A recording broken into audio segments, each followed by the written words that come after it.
Second sujet, le Burkina Faso, l'opposition burkinabé qui avait menacé de ne pas reconnaître les résultats de la présidentielle, accusant le pouvoir de fraude, a dit jeudi prendre acte des résultats proclamés par la Commission électorale nationale indépendante. Ces résultats donnent Roch Marc Christian Kaboré vainqueur dès le premier tour. L'opposition dit quand même se réserver le droit de recours, lui, Kamako.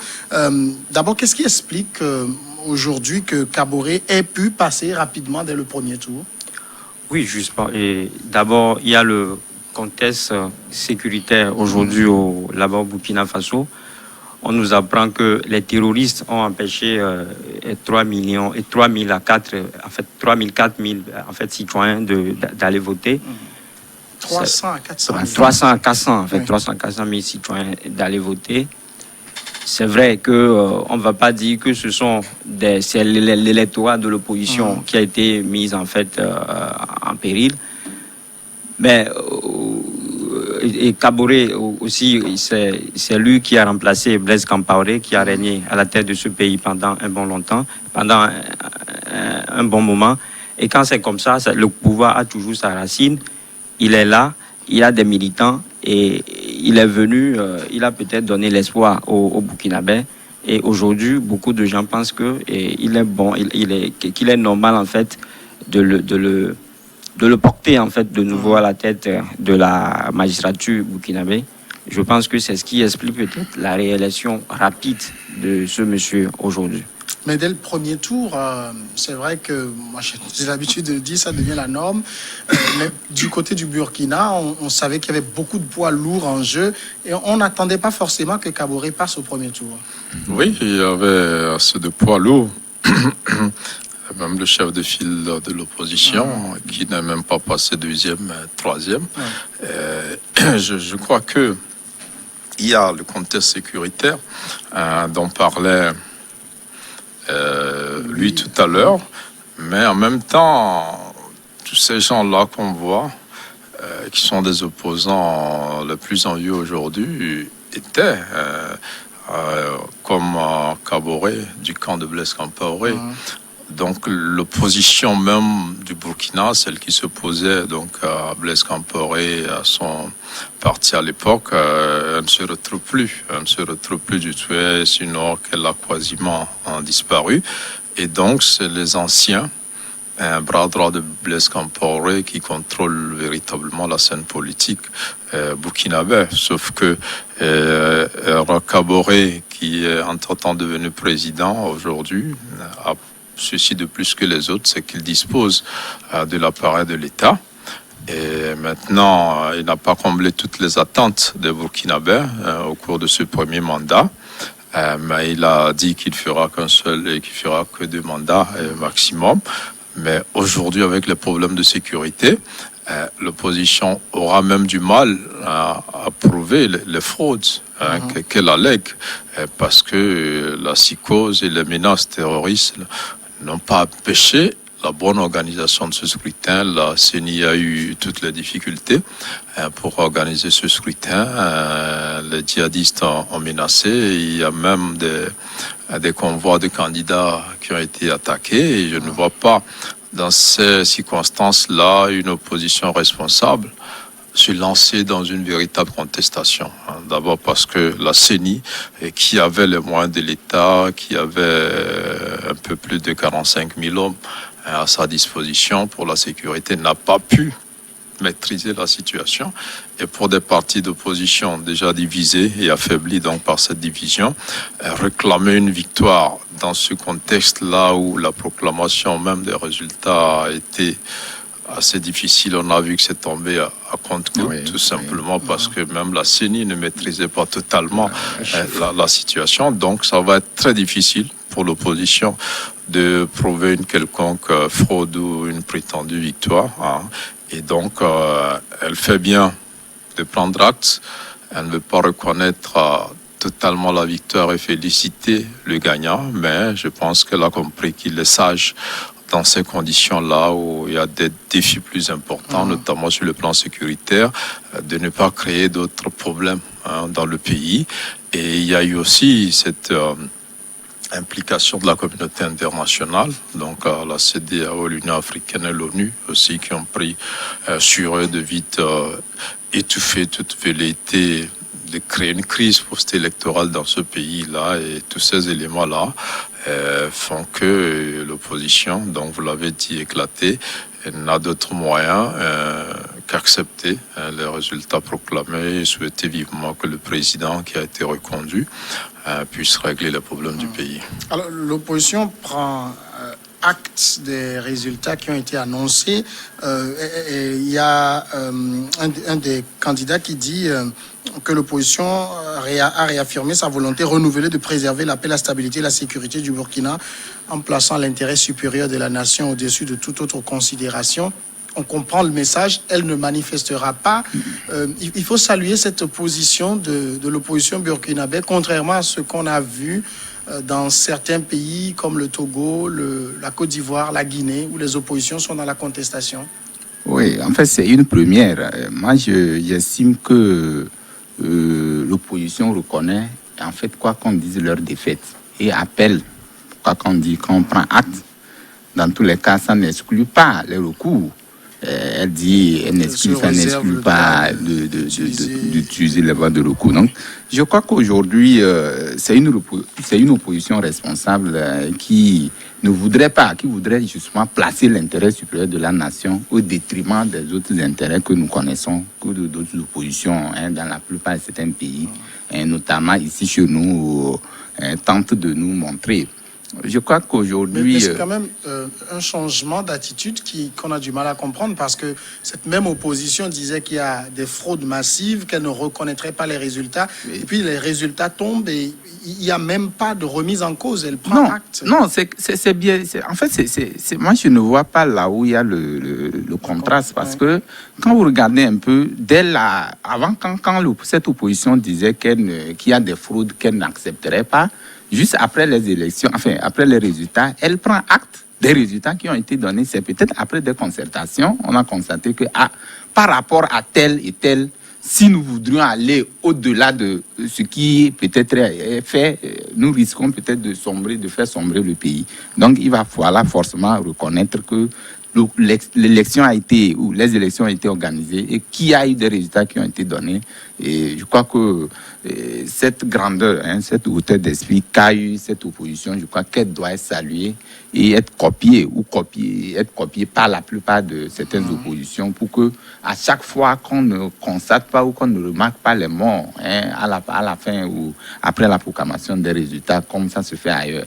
En Guinée, on en parlera bientôt, bien sûr. Vous avez vu comment beaucoup le mort d'hommes après chaque élection, il faut toujours faire la chasse aux sorciers, peut-être il faut crier aux fraudes, et puis marcher éternellement, ou peut-être faire reculer les principes démocratiques. Je crois que ça n'arrange pas cette opposition aujourd'hui au niveau du Burkina. À donner un exemple, je crois que ça doit être vraiment félicité, et que le président gagnant ou le candidat gagnant puisse quand même montrer sa bonne foi à collaborer ensemble avec cette opposition pour que l'intérêt supérieur de cette nation-là puisse prévaloir. On va revenir donc sur cet appel du président sortant, mais est-ce qu'on peut, alors au regard de l'attitude qu'affiche l'opposition, dire que l'élection présidentielle en tout cas était transparente, ou c'est simplement par souci de préserver la sécurité que l'opposition ne veut pas soulever les démons de la contestation? Ouais, déjà que l'opposition a noté des irrégularités, ça veut dire qu'il y a des fraudes.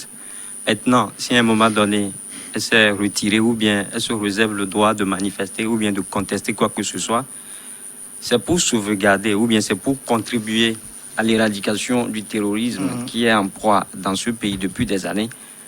Et là, je pense que c'est le terrain qui n'a pas favorisé, ou bien c'est le terrain qui n'a pas milité en faveur de cette opposition burkinabé. Il y a déjà des problèmes, vous ne pouvez pas en rajouter, parce que les terroristes, ils frappent un peu partout. Quand ça commence, ou bien quand ça se poursuit, ce n'est pas seulement les gens du régime qui seront atteints, mais ça dit que c'est tout le peuple burkinabé qui est en danger. Je pense que c'est ce que l'opposition a compris aujourd'hui, et elle a vu que bon, ça ne sert à rien de contester, surtout que nous sommes en Afrique, les contestations électorales ne donnent rien. Vous contestez, mais c'est toujours celui qui des sous-programmes gagnants qui conservent le pouvoir. Donc, c'est bien, ils ont vu le mal de loin et ils ont voulu le combattre. Et ça, c'est vraiment salué.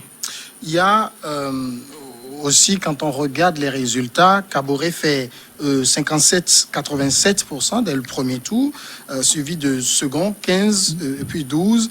Il y a comme, par rapport à 2015, un recul de l'opposition.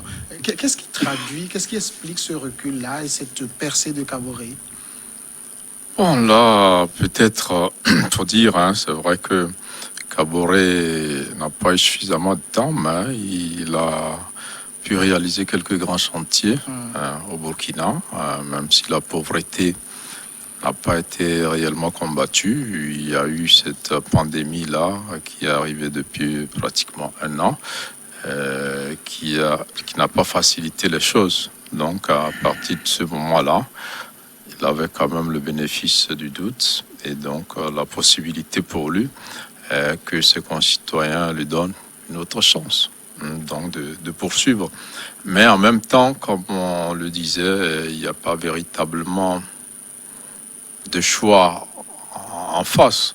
On a beau critiquer... Ce ne sont pas des enfants de cœur, ceux qui sont... Voilà, c'est comme je le disais, c'est des gens, tous ont fait l'ancien régime. Oui. Bien évidemment. Ils se sont enrichis sous l'ancien régime. Ils roulent sur la même base électorale. Ouais, c'est des gens qui se connaissent. Donc, voilà. à la base, il n'y a pas de combat. Il n'y a pas de Voilà, combat. donc, il n'y a pas...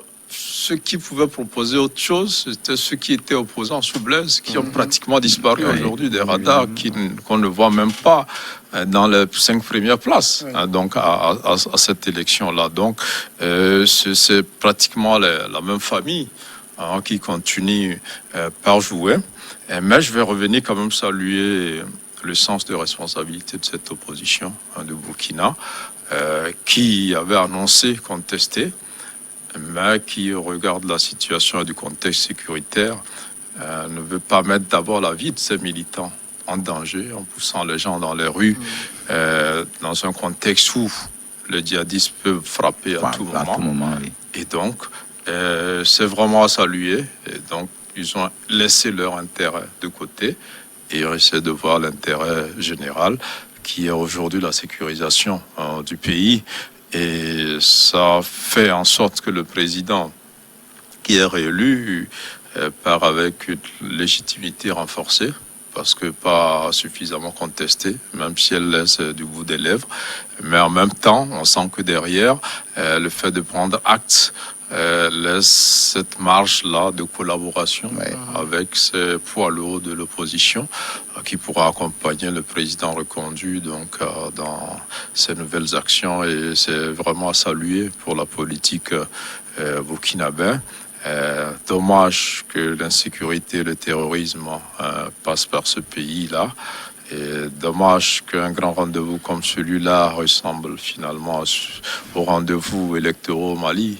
Depuis un certain temps, on sait que tout le territoire n'est pas couvert par ces élections. Donc il y a plusieurs citoyens qui n'ont pas pu voter dans des zones, dans des zones rouges, comme on dit, où à tout moment des actes peuvent être perpétrés.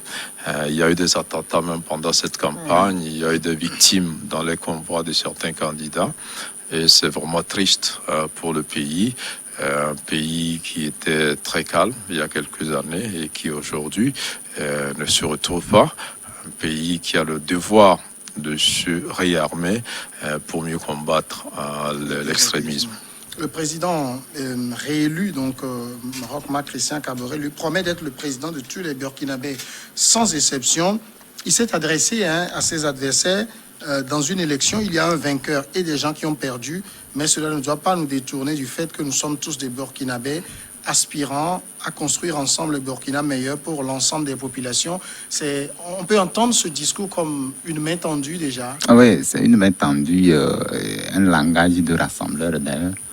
Vous savez, Samuel, tu t'imagines ou tu te rappelles, je crois le vendredi passé quand on était ensemble ici, on s'est amusé à faire un petit exercice par rapport au sondage que donnait avant ces élections. Je crois que Kaboré était placé, je crois, en deuxième. Justement. Vous savez qu'aujourd'hui, le peuple burkinabé a une façon de concevoir cette politique-là. C'est vrai que Compaoré, dès qu'il était aux affaires, son parti aussi n'était pas quand même des moindres, a pu faire ce qu'il pouvait faire. Mais aujourd'hui, avec le départ de Compaoré, je crois qu'il y a une désolidarisation au niveau du peuple burkinabé et ils veulent du renouveau. Donc c'est ça qui a donné ces voix-là à Kaboré. C'est vrai, si vous regardez sur le plan politique dans son ensemble, je crois que Kaboré, au niveau sécuritaire, n'a pas pu jouer un grand rôle en tant que tel. Il y a eu toujours le terrorisme qui fait toujours qui fait ravage dans ce pays. Mais aujourd'hui, si le peuple burkinabé lui renouvelle sa confiance, cela prouve à suffisance qu'on peut espérer quelque chose en ce monsieur. Et donc, pour dire que après les résultats, Compaoré tend la main, comme je venais de le dire tantôt, Kaboré, j'allais dire, Kaboré tend la main à cette opposition-là pour qu'elle puisse ensemble construire le pays. Parce que vous avez vu les différentes habitudes que ce pays a connues depuis le départ de Compaoré, ce qui traînait et tout. Donc il faille que tout le monde, toutes les filles et fils de ce pays-là puissent mettre la main à la pâte pour relever certains défis qui sont des défis de taille. Mais nous voyons que c'est vrai que Kaboré aujourd'hui est en train de vouloir tendre la main à cette opposition. Est-ce que cette opposition va vouloir peut-être se mettre ensemble avec ce pouvoir-là pour gouverner le pays ensemble? Moi, je ne suis pas d'abord trop d'accord que quand quelqu'un gagne des élections, qu'on fasse appel à d'autres partis pour pouvoir travailler ensemble. Je crois qu'il va falloir que chacun puisse travailler dans un sens où il aura l'obligation des résultats parce que tout le monde attend. Vous savez aussi le contexte du Burkina Faso. Est-ce qu'il peut faire seul? Oui, bon, faire seul, c'est... Gouverner seul, sans les autres, dans la situation sécuritaire qu'on connaît? Non, il avait gouverné seul. Vous savez que Burkina, en fait, Kaboré avait gouverné seul. Jusqu'à même, avant même son premier mandat, il était seul dans son parti. C'est son parti qui avait gagné, qui a géré pendant ce premier mandat. Il prend le deuxième mandat, il peut, je crois qu'à mon avis, il peut. Ce qui est intéressant au niveau du Burkina, c'est que l'opposition s'entend. L'opposition est soudée. Ce n'est pas comme ailleurs, nous voyons, où elle est émiettée. Peut-être que c'est des pots de banane qu'elle se jette, ce n'est pas la même chose. Donc cette opposition, je crois que si on s'organise bien avec le pouvoir en place, ça peut s'entendre sous un autre angle, mais ne pas peut-être lui jeter des pots de banane pour pouvoir relever des défis qui intéressent le peuple burkinabé. Alors donc, le fait pour l'opposition de prendre acte de la victoire, ça veut dire qu'elle va accepter la main tendue de Kaboré ou elle va simplement le regarder faire? Bon, ce qu'il faut noter aussi, c'est que je crois que Jamel a dit tout à l'heure, c'est-à-dire il n'y a pas de véritable opposant au Burkina Faso. Il faudrait qu'on ait le courage de le dire. Aujourd'hui, ceux qui sont là et qui ont participé aux dernières élections, ce sont des gens en réalité qui se connaissent, qui sont de la même maison. Et les vrais opposants, ceux qui combattaient ou bien ceux qui s'opposaient à la politique de Blaise Compaoré pour des raisons ou d'une autre, sont aujourd'hui derrière le rideau. Il y a certains qui sont frappés par l'âge, il y a certains pour des raisons que vous connaissez, ne sont plus sur la scène politique. Donc aujourd'hui, Blaise et Christian Roch Kaboré n'est qu'en face de lui ses amis d'hier, qui, pour des raisons entre guillemets démocratiques, se sont métamorphosés en opposants et ils l'ont accompagné aux élections. Donc aujourd'hui, il va gouverner le Burkina Faso tranquillement avec ses amis. Il va leur tendre la main, ce qu'il a d'abord commencé par faire. Et l'opposition, là, ne va pas hésiter. Et donc, comme on le disait, je pense que c'est, au-delà de tout, c'est un acte salutaire. L'opposition, elle n'est pas radicale là-bas. Elle veut vraiment apporter quelque chose au pays et elle vise l'intérêt général de la nation burkinabé. Et là, Christian Kaboré a le boulevard devant lui. Et tout ça, c'est le peuple burkinabé qui en tire profit. Lui, Kamako l'a dit, c'est une des particularités du Burkina Faso. L'opposition n'est pas radicale, comme on le voit dans d'autres pays. Oui, je crois que c'est un pays où le dialogue est très ancré. Même au temps de Blaise Compaoré, le leader de l'opposition était ministre dans le gouvernement de Blaise Compaoré. Ça veut dire que les gens ont appris là-bas en travaillant avec un pouvoir qu'on peut critiquer. Et je pense aussi que le Sénégal a donné l'exemple bien avant avec Wade, oui. voilà, qui était au gouvernement en tant qu'opposant avant de devenir président. Et à mon avis, c'est la meilleure façon de faire. Sauf que ailleurs, comme chez nous ici, l'opposition croit qu'elle est plus valeureuse ou plus percutante que quand elle ne collabore pas ou quand elle ne travaille pas. Mais heureusement, grâce au local, on a vu que cette tendance tend à disparaître, ce qui donnait cette impression aujourd'hui. C'est aussi peut-être ça, par le passé, elle n'était associée à rien, du coup, elle ne comprenait peut-être pas la réalité de la gestion des choses. Voilà, donc au Burkina, ça a été pendant longtemps comme ça. Et il faut le saluer. Et ça commence par venir dans des pays comme le nôtre. On va aussi le saluer. Il faut que les populations comprennent que le pouvoir, c'est aussi un apprentissage. Quand on a un opposant qui est là, qui critique, la critique est facile. Mais quand aujourd'hui il est maire, il est devant les problèmes. Il imagine ce que c'est demain devenir président. Il voit comment ça se fait et il apprend.